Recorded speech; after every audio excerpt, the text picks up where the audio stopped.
And he said they asked some pretty tough questions. Pastor, according to the faith you push, we're supposed to love our enemies. How do you love these bastards who are beating us up every day?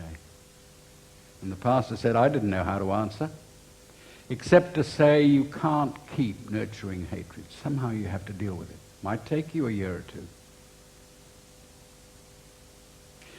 And then he said, as the sun went down, they'd often talk after the service, how they were getting on.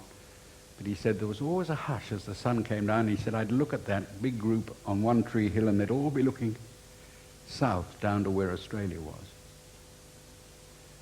And he said, I knew they were thinking of home.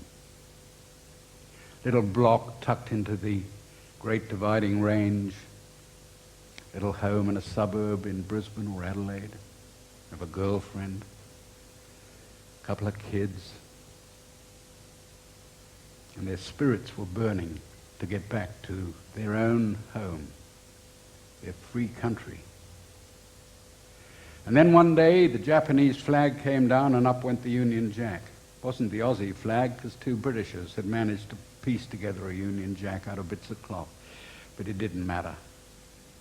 It didn't matter whether it was the Aussie flag. They did pull the Aussie flag up in a nearby camp. And he said, we were free. Great story. They went through that for Australia. And there's an even more dramatic story about the women who were in a slave labor camp in Sumatra, just up here. It's only just across the sea from Australia. Thousands of women packed in.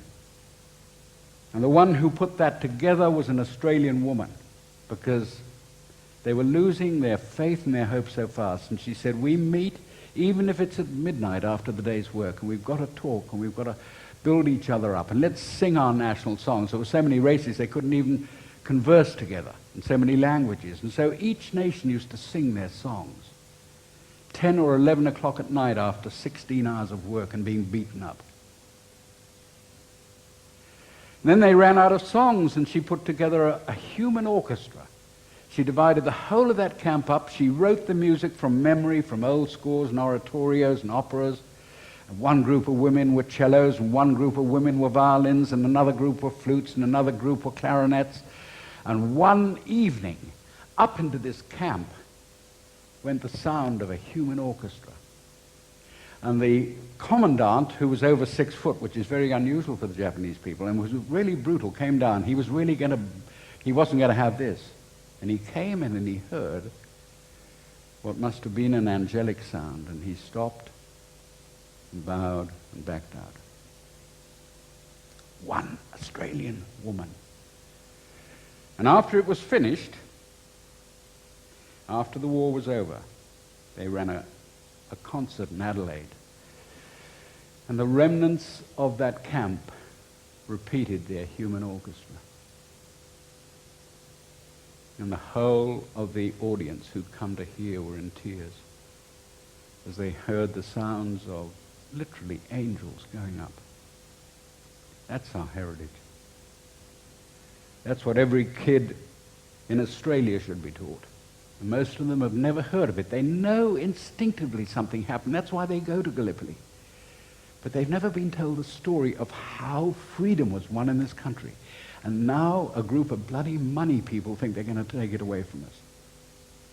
And they bought the politicians. I'm sorry to tell you this, but they have bought the politicians. They just do it with handouts.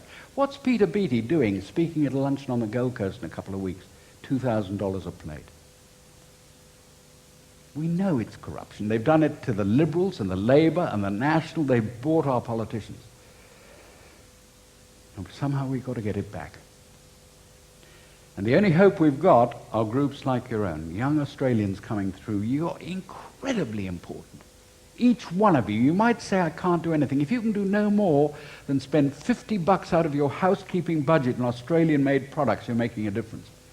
If we could get every housewife in Australia to do that, we'd knock $20 billion a year off our foreign debt. We'd begin to get this company back. And this movement is sweeping right through. It's got them petrified. They don't know what to do about it.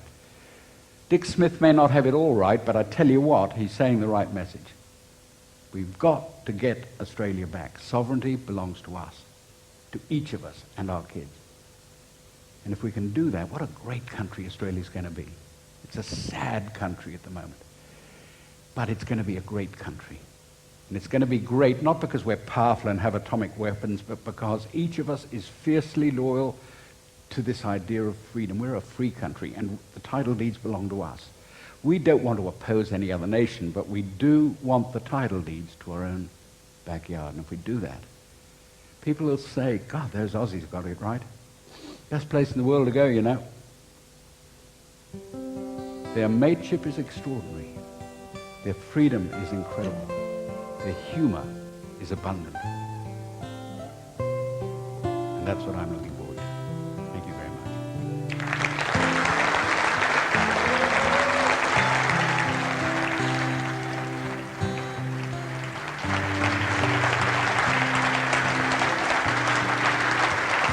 Good.